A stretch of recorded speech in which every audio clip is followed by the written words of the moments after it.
नमस्कार, आप सभी का स्वागत है हमारे चैनल द मीडिया वाली में। दोस्तों, अब तक हम लोग आपको सिर्फ और सिर्फ ग्राउंड रिपोर्टिंग दिखाया करते थे। दिल्ली इलेक्शन था, वहां पे भी हमने आपको ग्राउंड रिपोर्टिंग दिखाया।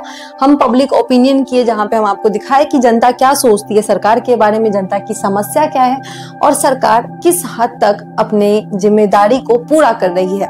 इन सभी को लेकर हम ग्राउंड पे कई बार गए, जनता से बातें की, अलग अलग मुद्दे पे, अलग अलग चीजों पे। लेकिन अब हम जनता से भी जुड़ेंगे, लेकिन साथ में हम आपको कई सारे मुद्दे पे डिटेल में जानकारी भी देंगे। क्योंकि अब मीडिया वाले का परिवार बड़ा हो चुका है, तो चीजों को एक्सपेंड करने का समय आ चुका है।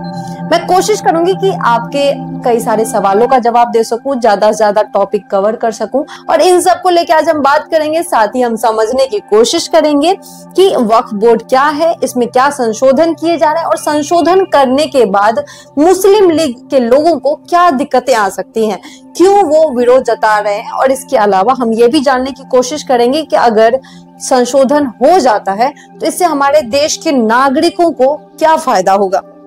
साथ ही इसमें जो अहम है, हम आपको वो बताएंगे कि पाकिस्तान में भी वक्फ बोर्ड है, वहां पे भी ऐसे चीजें हुई हैं और ज्यादा समय नहीं हुआ है, 2020 में हुई है ये चीजें।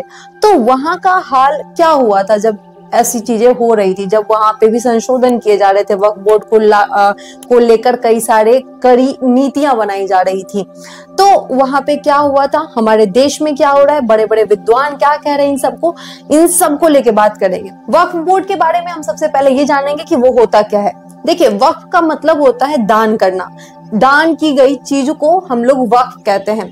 वक्फ में आप हमारे पीछे भी देख सकते हैं, हमारे बोर्ड पे लिखा हुआ है वक्फ बोर्ड। इसके साथ ही हम आपको बताते हैं कि वक्फ बोर्ड सबसे पहले क्या और क्यों बना था।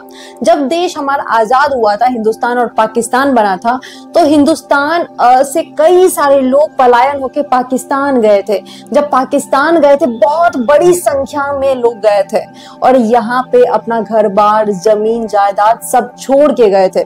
जिसकी वजह से ये हुआ कि जब सरकार सोची कि जमीन का क्या किया जाए, तो लोगों ने कहा कि भाई हमारी जमीन है, हम समाज को दान में देते हैं, समाज के कल्याण के लिए इस पे काम किया जाए। मुस्लिमों ने ये बातें कही, तो इसीलिए सरकार ने 1955 में इन सब को देखते हुए कि चलो ठीक है, इन सारे जमीनों के मैनेजमेंट के लिए एक बोर्ड बनाया गया, जिसे वक्फ बोर्ड कहते हैं। वक्फ बोर्ड 1955 में बनाया गया। वहीं कई सारे नियम बनाए गए कि वक्फ बोर्ड के पास कितने अधिकार हैं, क्या अधिकार हैं, वो क्या क्या कर सकती है। इसके बाद 1955 के बाद लगातार वक्फ बोर्ड जितने भी जमीन है जो वक्फ में मिले थे, जो कभी कोई मुस्लिम अगर किसी जमीन को छोड़ देता है या दान दे देता है, तो उस पे मदरसे बनाना, स्कूल बनाना, मदरसा बनाना, मस्जिद बनाना, अस्पताल बनाना या कोई समाज के कल्याण के काम में वो जमीन आ जाए, इसके लिए लोग दान भी करते हैं। अभी भी दान करते हैं, पहले भी दान करते थे। और सबसे अचंभित करने वाली बात आपको ये लगेगी कि सबसे ज्यादा संपत्ति जमीन अगर किसी के पास है, तो माना जाता है कि रेलवे के बाद वक्फ बोर्ड के पास है। सवाल ये उठता है कि जब इतनी सारी जमीन इनके पास है, तो क्या वो उन सारे जमीनों का सही इस्तेमाल कर पा रहे हैं। और मैं आपको बता दूं, चूंकि 1955 से लेके 2025 तक सरकार के पास कोई भी जवाबदेह नहीं है इन सारे सवाल का, ना ही उनके पास कोई ट्रांसपेरेंसी है, क्योंकि ये सिर्फ और सिर्फ वक्फ बोर्ड के मेंबर के हाथ में है। वक्फ बोर्ड के मेंबर ही ये तय करते हैं कि कौन सी जमीन वक्फ की है। मान लीजिए कि कोई मुस्लिम आदमी है या कोई आदमी है जो ये कह रहा है कि ये जमीन मेरी है, 20 साल से मैं यहाँ रह रहा हूँ या फिर मेरे पूर्वज यहाँ रह रहे थे। अचानक से वक्फ बोर्ड के लोग आते हैं, वो कहते हैं नहीं भाई, ये जमीन आपकी नहीं है, ये वक्फ यानी दान में दी गई संपत्ति है, जमीन है, जो कि हमारी हुई या वक्फ की हुई। उसके बाद वो उस पर आधिपत्य करते हैं। वो परेशान होके, जो मालिक है, जो रह रहा था, वो परेशान होके कहता अब मैं क्या करूं, मैं किसके पास जाऊं। वो फिर दौड़ भाग के ट्रिब्यूनल कोर्ट जाता है। सुनिए जरा, सिविल कोर्ट नहीं जाता वो, उनके लिए कोर्ट का दरवाजा बंद होता है। वो आम कोर्ट, नॉर्मल कोर्ट नहीं जा सकता। उसके लिए एक खास कोर्ट है, ट्रिब्यूनल कोर्ट बनाया गया है, जो खास चीजों के लिए लोग वहां जाते हैं ट्रिब्यूनल कोर्ट में। अब वो खास चीज यानी कि जमीन विवाद लेके ट्रिब्यूनल कोर्ट जाता है, और ऐसी समस्या देखी गई कि 1955 के बाद 2025 तक में ऐसी समस्या, ढेरों समस्या बन गई। बहुत सारी ऐसे केसेस, बहुत सारे फाइल्स ट्रिब्यूनल कोर्ट में पड़े रहते हैं और वहां पे सुनवाई नहीं होती और लोग परेशान होते हैं। एक्चुअल में जिनकी जमीन होती है वो बेघर हो जाते हैं और जो आधिपत्य करता है वो जमीन उसकी हो जाती है। ऐसे बहुत सारे केसेस देखे गए। इसके बाद सरकार ने ये तय किया है 2024 में कि इस पे कुछ सख्त कदम उठाए जाए। देखिए 1955 में जब ये एक्ट आया था वक्फ बोर्ड को लेके, तो उसमें संशोधन किया गया 2013 में। 2013 में इसे सबसे ज्यादा पावर दिया गया, जहां पे ये बोला गया कि अब आपके पास ये अथॉरिटी है कि आप चाहे तो आप किसी भी जमीन पे अपना आधिपत्य कर सकते हैं। बहुत मुश्किल हो जाता है उस आम आदमी के लिए ये साबित कर पाना कि ये जमीन मेरी है, वक्फ की नहीं है। तो ये तमाम से समस्या का समाधान निकालने के लिए सरकार ने सोचा कि इसमें कुछ संशोधन किया जाए। संशोधन का क्या मतलब होता है? संशोधन का मतलब होता है कि आपके पास जो आधिपत्य यानी पावर है, ताकत है, या जो आपके अधिकार है, उसमें से कुछ छांट करना, मतलब काट छांट करना, कुछ जोड़ना, इसी को संशोधन कहते हैं। तो सरकार ने जेपीसी की एक कमेटी बनाई जिसमें कि कई समय तक उसमें मीटिंग चले कि कई वक्त के कौन से नियम हटाए जाएं, क्या लाए जाएं, जिससे कि ट्रांसपेरेंसी बनी रहे, जवाबदेही बनी रहे, किसी भी आम आदमी के साथ गलत ना हो, अन्याय ना हो। इन सब को लेके ये पूरी चीजें बनी और बनने के बाद यानी जेपीसी की जो कमेटी थी उन्होंने फैसला लिया कि 4 मुख्य बिंदु जिसमें कि बदलाव आनी चाहिए। जिसमें कि ये 1-2 मुख्य बिंदु मैं आपको बताती हूँ, जिसमें कि ये कहा गया कि वक्फ के पास इतना अधिकार नहीं होना चाहिए कि वो किसी भी जमीन पे जाके आधिपत्य जमाए और वो जमीन उसका हो जाए। ऐसा नहीं होना चाहिए। इसके लिए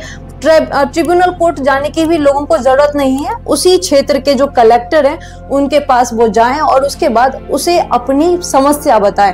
वहां के कलेक्टर वहां जाएंगे, वहां देखेंगे, देख रेख करने के बाद वहां पे सुनने समझने के बाद अगर वो तय करते हैं, अगर वो देखेंगे कि ये जमीन वाकई में वक्त की नहीं है, तो वहीं पे फैसला सुना सकते हैं। उनके पास इतना अधिकार हो। इसके साथ ही के जो मेंबर हैं वक्फ बोर्ड के, उसमें भी कहा गया कि महिलाओं को शामिल किया जाए। इससे सरकार की तारीफ हुई कि भाई विमेन एम्पावरमेंट को लेके बात कर रहे हैं, महिलाओं को लेके बात कर रहे हैं, महिलाओं को वक्फ बोर्ड में शामिल करने की बात कर रहे हैं। वहीं उन्होंने एक और बातें कही कि जितने भी वक्फ बोर्ड में है उसमें 2 गैर मुस्लिम लोगों को जोड़ेगी। अब इसमें कई सारे मुस्लिम समुदाय के लोग परेशान हुए, आहत हुए इस फैसले से। असदुद्दीन ओवैसी का ये मानना था कि भाई ये हमारा या हमारे धर्म का मामला है, इसमें आप हस्तक्षेप क्यों कर रहे हैं, कोई 2 गैर मुस्लिम इसमें क्यों आए। इस तमाम से आरोप प्रत्यारोप का सिलसिला चलता रहा और अभी भी चल रहा है, जिसमें कि अभी भी ये आरोप लगाया जा रहा है असदुद्दीन ओवैसी की तरफ से कि ये जमीन हमारी है, हमारे धर्म की है, हमारे धर्म के लोग हमें इसे दान करते हैं ताकि हम अपने धर्म के लिए कुछ अच्छा काम कर सके, जबकि सरकार इसमें जानबूझ के अपना टांग अड़ा रही है इस तरह से। तो ये तमाम सी बातें हो रही हैं, इसको लेके लगातार ये सब चीजें हो रही है। जैसे कि मैंने आपको बताया पाकिस्तान में भी ये चीजें हुई है। 2020 में भी पाकिस्तान में देखा गया कि भाई वक्फ के पास बहुत सारी संपत्ति है और वहां पे कोई भी ट्रांसपेरेंसी के लिए कोई कानून ऐसा नहीं है। तो जिसके बाद 2020 में ही ऐसे संशोधन किए गए और वहां पे भी इतनी ही समस्या हुई थी। उस नियम को लागू करने में संशोधन करने के बाद इतनी ही समस्या हुई थी, वहां पे लोग बहस कर रहे थे, राजनीति गर्मा गई थी और सेम चीज यहाँ भी हो रही है। देखिए, अगर हम इसे आम भाषा में समझने की कोशिश करें तो भविष्य में ये आम आदमी के फायदे में होगा कि अगर कोई किसी का जमीन है तो उस पे आधिपत्य नहीं कर सकता है और करा भी तो वहां पे उसे लंबे प्रोसीजर तक इंतजार करने की जरूरत नहीं होगी। उसी के क्षेत्र के कलेक्टर साहब आएंगे, देखेंगे, सारे कागज पत्तर देखेंगे, उसके बाद ये डिसाइड करेंगे कि भाई आपकी जमीन नहीं है, ये इन्हीं की जमीन है, आप चले जाइए यहाँ से। उसके बाद चूंकि बोर्ड मेंबर में भी कई सारे गैर मुस्लिम होंगे, महिलाएं होंगी, महिलाओं को इसमें अधिकार मिलेगा जिस तरह से, और साथ ही ये भी ट्रांसपेरेंसी होगी कि वक्फ के पास जो इतनी संपत्ति है उस संपत्ति का क्या कर रहे हैं, क्या सही मायनों में वो यूज कर रहे हैं या फिर वो इसका गलत इस्तेमाल कर रहे हैं। तो ये तमाम से सवाल है जिसके जवाब मिल जाएंगे संशोधन के बाद। तो ये पूरा मामला था। इस मामले पर आपकी क्या राय आप हमें कमेंट बॉक्स में बता सकते हैं और साथ ही ये वीडियो अगर आपको पसंद आया हो तो वीडियो को लाइक करें, शेयर करें और सब्सक्राइब कर बेल आइकन जरूर दबाएं। देखिए, मैं कोशिश कर रही हूँ कि आपके पास ऐसे तमाम से टॉपिक ला सकूं जो आपको बताऊं, जिस पे अभी लगातार बहुत सारे विवाद चल रहे हैं। बात हिंदू या मुस्लिम की नहीं होती है, बात होती है सही और गलत की, बात होती है लोगों के भले की। अगर जिस बात पे पूरी दुनिया बात कर रही है, पूरा भारत देश बात कर रहा है, जिस पे बड़े बड़े विद्वान बात कर रहे हैं, अगर हम उस पर बात नहीं किए तो ये हमारी भी गलती है। हमें बात करनी चाहिए, हमें समझना चाहिए कि सही क्या है गलत क्या है। हम समझेंगे तभी डिसाइड कर पाएंगे, फैसला कर पाएंगे। तो जो भी आपकी राय है कमेंट में बताएं। धन्यवाद।